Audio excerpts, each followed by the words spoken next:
Have you ever found your mind racing from one worry to the next, replaying past regrets, or predicting future failures until you feel weighed down by anxiety or sadness?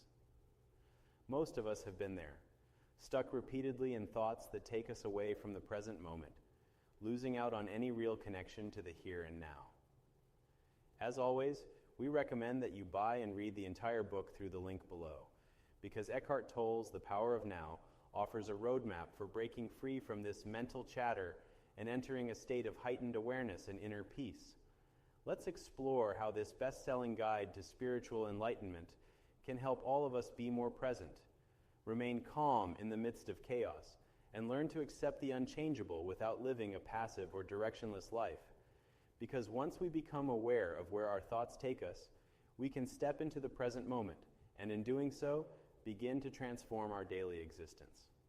Tolle gives us practical methods for removing the clutter of compulsive thought so that our focus rests on the now, a place where we can neither be haunted by the past nor paralyzed by the future, but can instead exist peacefully, moment by moment. Let's dive in and see how these ideas might apply to our own lives. Eckhart Tolle says that many people don't even realize how often their thoughts linger in the past or wander off to the future.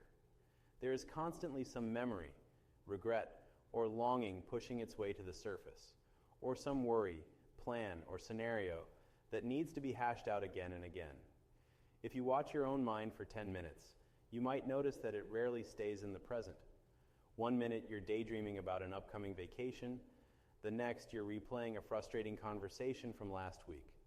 It's as though you have a running mental commentary, continuously pulling you out of what's happening right in front of you here and now. Tolle points out that this drift away from the present is a major source of suffering, largely because the past and future exist only in our thoughts. All events, all feelings, all senses actually happen in a stream of never-ending nows. If you really think about it, there's no point in time that isn't now when it happens. Once a moment passes, it's gone forever. It lives only as a memory in our mind. And if the future hasn't arrived, we can't engage with it or bend it to our will except through imagination. Thus, ruminating about what has passed or fretting about what might be is fundamentally an exercise in frustration, because we're focusing on things we can't touch, fix, or directly address. Living in the now, on the other hand, is about directing our awareness at where we are and how we feel at this exact instant. It's a mindset that helps us see that most problems we think we have are actually illusions created by anticipating or recalling other moments in time. When we come back to the present, most tasks and matters can be tackled one small step at a time with a sense of calm and clarity. Of course, Tolle acknowledges that pain is part of the human condition, but he also reminds us that a good deal of it is self-created, tied to what he calls the pain body. Imagine that each painful experience you've had, from heartbreak to failure, has left a trace behind in your psyche. Over time, these traces can accumulate into an identity that thrives on negativity. This pain body almost needs you to keep suffering in order to maintain its presence and remain strong. It can trigger your emotions in subtle ways, prodding you to stay upset longer than you want, or to replay unpleasant memories in your mind. Even if rationally you wish to move on, it's as though a hidden part of you keeps stirring the pot, dredging up new reasons to be sad or angry. Before long, you can't imagine who you are without your pain, because it's taken root in your perception of self.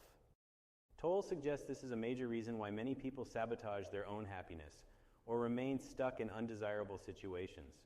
Part of them, or rather their pain body, is truly afraid of letting go of the pain, because it's become a cornerstone of their identity. But Tolle has good news. If your mind and pain body are creating the bulk of your suffering, you can do something about it. You don't have to accept constant mental chatter or self-generated distress as inevitable. By recognizing that your overthinking mind is the source of much pain, you've already taken a big step toward liberation. That's because once you become conscious of this inner dynamic, it's possible to detach from the runaway train of thoughts that was previously barreling along unnoticed. Tolle identifies the ego as another driving force within us that contributes to this cycle of suffering. The ego, in his usage, is the false sense of I that thrives on being important, being right, or being dramatic. It's that persistent voice in your head that compares you with others, holds on to resentment, or demands that the world live up to its expectations. When two or more egos meet, Tolle says, there's drama. Minor disagreements blow up into big arguments. Petty resentments flourish. Seeds of jealousy, pride, or shame find fertile ground. Even though nobody consciously wants misery, the ego's influence can steer people straight into it because the ego always wants more.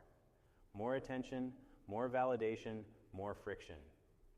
Any conflict, no matter how trivial, is an opportunity for the ego to flex its muscles.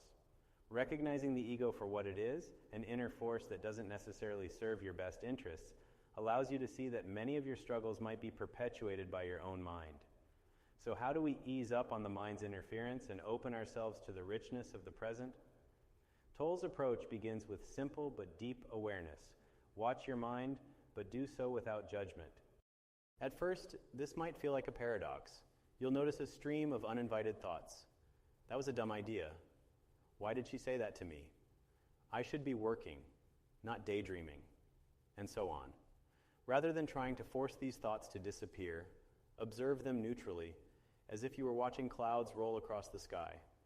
When you catch yourself judging a thought as bad or annoying, just watch that reaction too, without trying to correct it. Over time, these small windows of separated, objective observation create gaps in your usual mental flow. You'll start to see how frequently your mind whisks you away into imagined scenarios or old wounds. You'll also notice that these mental meanderings rarely change anything. They just sap your energy and keep you from fully engaging with what you're doing. Eckhart Tolle says, this is exactly why paying attention to your body is so valuable. You might have heard other spiritual teachers, or even certain theologians, talk about the body as a temple or a foundation of presence. Tolle points out how the body doesn't require mental chatter to operate. Our senses deliver immediate information about the world moment by moment if we tune in to our bodies more, to our breathing, our posture, our sensations. We become more deeply anchored in the present. When your mind starts distracting you with regrets about yesterday or worries about tomorrow, you can direct your awareness to, say, the rising and falling of your breath or the way your feet feel on the ground. This might sound simple, but that's its power. It's very straightforward to come back to your breath or notice the hum of the environment in your ears. Doing so narrows your attention to the here and now and curbs the mind's tendency to ride away on tangents. Of course, Tolle isn't the first or only person to talk about mindfulness of the body. Lessons from Zen masters or passages in Christian scripture about bodily presence share similar ideas. But Tolle's gift is in clarifying why it matters to do so.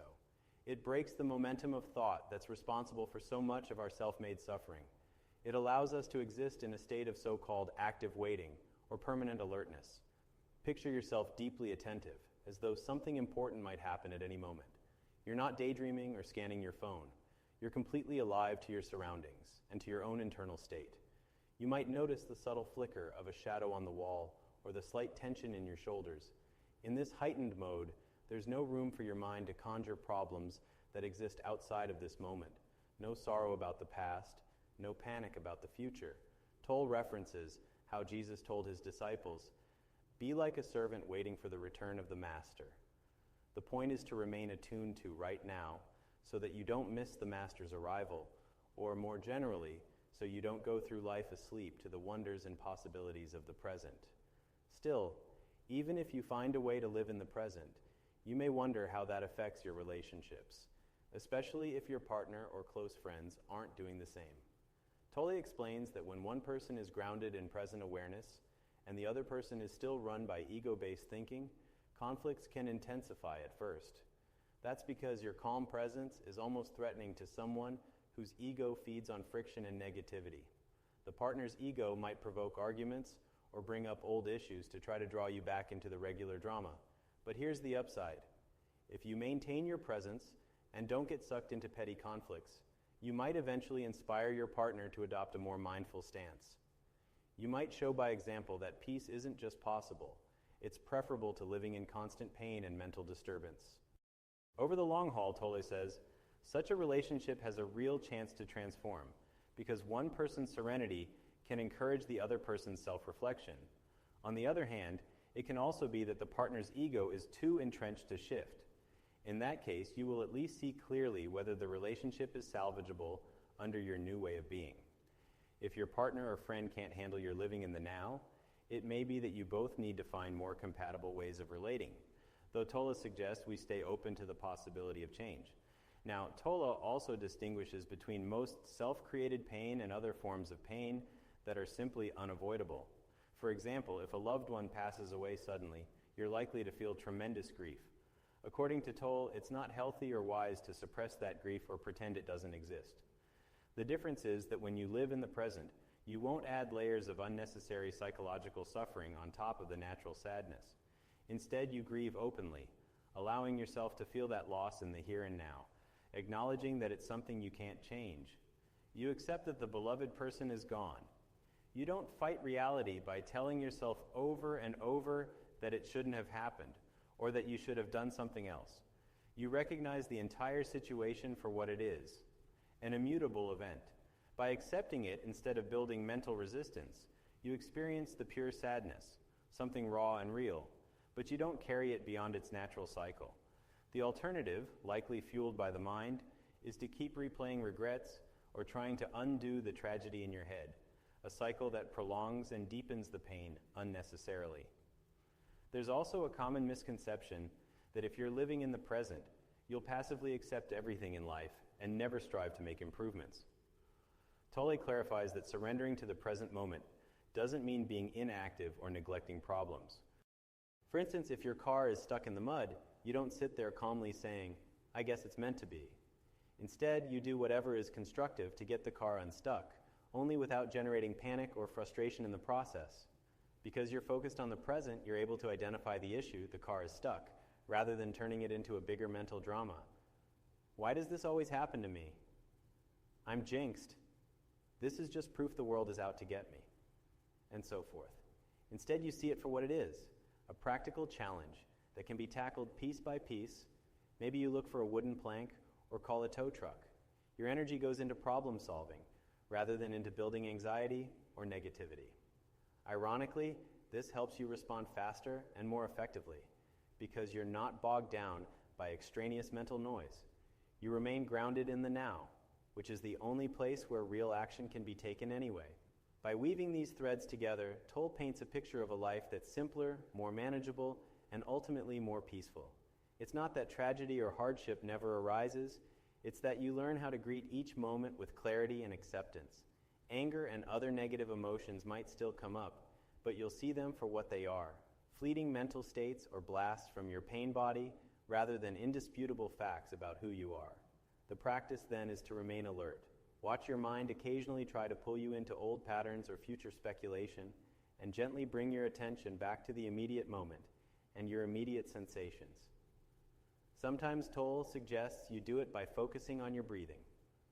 Other times, you might observe your inner voice and note how it tries to spin narratives. You might simply step outside, feel the air on your skin, and listen to the ambient sounds. All of these exercises foster the shift from mind-identified living to present-centered living. And so, the power of now sets out to teach that the more you cultivate this habit of presence, the more you can alleviate or even avoid the pointless suffering the human ego and pain body create. You still engage in the world, you still solve real problems, but you aren't tricked into thinking that the stories in your head are the ultimate reality. You aren't projecting negativity forward or backward in time. Instead, you're channeling your mental and emotional energy into the only place it can actually make a difference, the present moment. And where that moment is genuinely painful, like dealing with grief or facing someone else's harmful behavior, you hold space for that pain without compounding it through internal resistance. You accept that some things can't be changed, at least not right now, so you focus on what can be changed, which might simply be the way you relate to the event. Looking at your own life, you can probably find plenty of examples where frantic thoughts serve no purpose except to stiffen your muscles and cloud your judgment. Conversely, a time when you calmly tackled a challenge and stayed present might have left you feeling empowered and capable, regardless of the outcome. We often overlook how much time and energy we lose to moments we're not really here for, as our mind leads us on 1,000 detours. The core lesson is that the power to free ourselves lies in recognizing these habits of the mind and choosing again and again to come into the now. If this resonates with you, The Power of Now by Eckhart Tolle provides more detailed guidance on practical exercises and deeper explanations of the principles outlined here. As always, we recommend that if you truly want to immerse yourself in these teachings, you buy and read the whole book through the link below, so you can apply these insights to your daily life in a sustained, meaningful way. Its promise isn't just about quieting the chatter in your head. It's about discovering a whole new perspective from which to live, a perspective that embraces the stillness of the present moment, recognizes the illusions our mind can create, and anchors us in a more peaceful, alert, and vibrant way of being. Thanks for journeying with us through these ideas, and remember, the power to bring yourself back to the now is always in your hands.